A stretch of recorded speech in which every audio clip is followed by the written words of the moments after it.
વિદ્યાર્થી મિત્રો, આજે આપણે એક નવું ચેપ્ટર શીખશું જેમનું નામ છે આર્થિક સમસ્યાઓ અને પડકારો, જેમની અંદર ગરીબી અને બેરોજગારી આવે છે.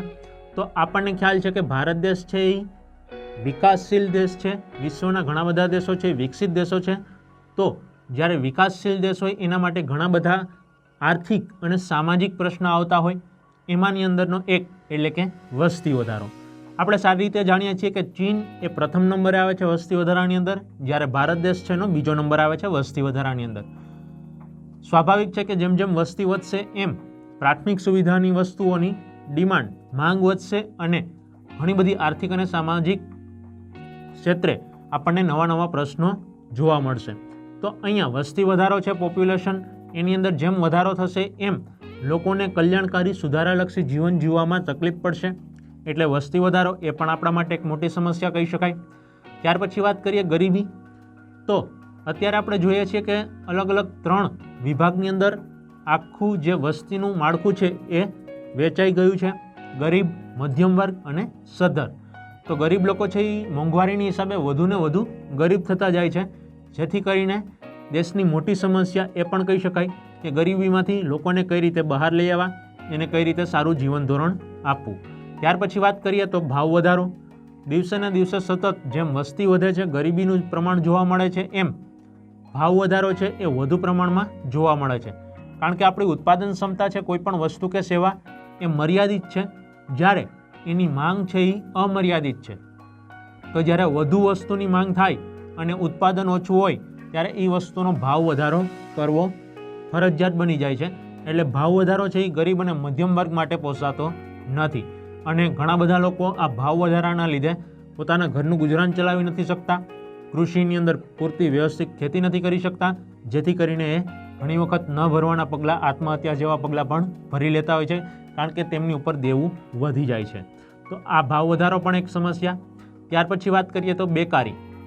જે લોકો ટેલેન્ટેડ છે, ક્વોલિફાઈડ છે, તેમની યોગ્ય લાયકાત છે અને સ્પર્ધાની અંદર ટકી શકે છે, એ લોકોને અમુક શોષણની સામે પણ નોકરી કરવી પડે છે. છતાં પણ અમુક લોકો છે એ આ ટેલેન્ટનો પૂરો ઉપયોગ કરી શકતા નથી અને ઘણા બધા લોકો વસ્તી વધારો, ગરીબી, ભાવ વધારાના લીધે બેકાર બેસી રહેવું પડે છે, બેરોજગાર બેસી રહેવું પડે છે. કારણ કે જેટલા પ્રમાણમાં નવી ટેકનોલોજી આવશે એટલા પ્રમાણમાં મશીનરીનો, યંત્રોનો ઉપયોગ વધી જશે અને લોકો બેકાર થશે. તો આ પણ એક આપણે કહી શકીએ કે આર્થિક અને સામાજિક સમસ્યા છે. ત્યાર પછી કાળું નાણું.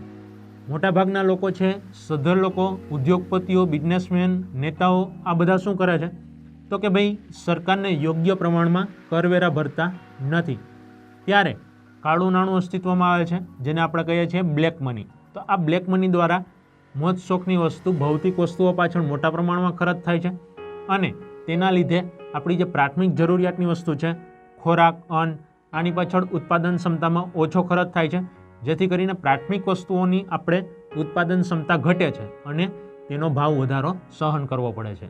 આમ આપણે કહી શકીએ કે આ તમામ આર્થિક અને સામાજિક સમસ્યાઓ આપણી સામે દિન પ્રતિદિન મોટી જોવા મળે છે, જેમની અંદર એક ભૂખમરો પણ કહી શકાય.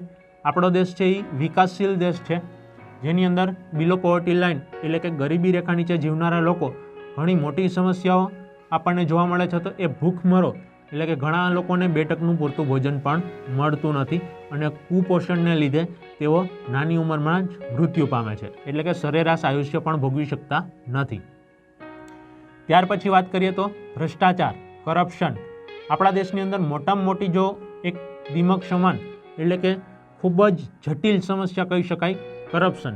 ઘણા બધા સરકારી વિભાગ હોય, પ્રાઇવેટ વિભાગ હોય, જેમની અંદર પોતાના સગાવાલા અને પૈસા માટે ઘણા બધા લોકો છે એ કરપ્શન, ભ્રષ્ટાચાર કરતા હોય છે, જેની સમસ્યાની આખા દેશને પરિણામ ભોગવવું પડે છે. જેથી કરીને ભ્રષ્ટાચાર છે એ આપણો આર્થિક દેશની એક મોટી સમસ્યા છે. એને નાથવા માટે ઘણા બધા સરકાર દ્વારા પગલાં લેવામાં આવે છે, પણ જ્યાં સુધી જાગૃત નાગરિક એની સામે અવાજ નહીં ઉઠાવે ત્યાં સુધી એને પૂરેપૂરું આપણે નાથી શકશું નહીં. એના પછી જો વાત કરીએ તો બેકાર અને બેરોજગાર લોકો છે એ પોતાના કુટુંબનું ગુજરાન ચલાવવા ઘણી વખત ગેરકાયદેસર પ્રવૃત્તિઓ સાથે જોડાતા હોય છે અને આતંકવાદ સાથે જોડાય અને પોતાના દેશને અને વિશ્વને નુકસાન પહોંચાડતા હોય છે. તો આવી નીચી માનસિકતા ધરાવતા લોકો એ આતંકવાદ ફેલાવે છે અને બેકસૂર લોકોની જાનમાલને નુકસાન કરે છે. આમ ખોરાક અને પાણીની વાત કરીએ તો વિકાસશીલ દેશ અને વિકસિત દેશની અંદર ઘણા બધા લોકો છે એ ગરીબી રેખા નીચે જીવતા હોય ત્યારે તેમને 2 ટકનું પૂરું ભોજન કે શુદ્ધ પીવાનું ચોખ્ખું પાણી પણ નથી મળતું, તો એ એક પણ આપણા માટે મોટી સમસ્યા કહી શકાય. રહેઠાણની વાત કરીએ તો કોઈ પણ વ્યક્તિ છે એને 3 વસ્તુ પ્રાથમિક જરૂરિયાતમાં જોઈએ: રોટી, કપડાં, મકાન. તો તમે જોયું હશે ઘણા બધા વિસ્તારની અંદર ઝૂંપડપટ્ટી, બેંગ્લોર, મુંબઈ આની અંદર ધારાવીઓ હોય છે, ઝૂંપડપટ્ટીઓ હોય છે. તો આ ધારાવીની અંદર ગંદા વસવાટો હોય છે જ્યાં તેમના આરોગ્ય ઉપર જોખમ હોય છે અને રહેઠાણ છે એ ખૂબ જ સાંકડા હોય છે, મોકળાશવાળી જગ્યા પણ રહેવા માટે નથી મળતી. તો આ પણ આપણા દેશની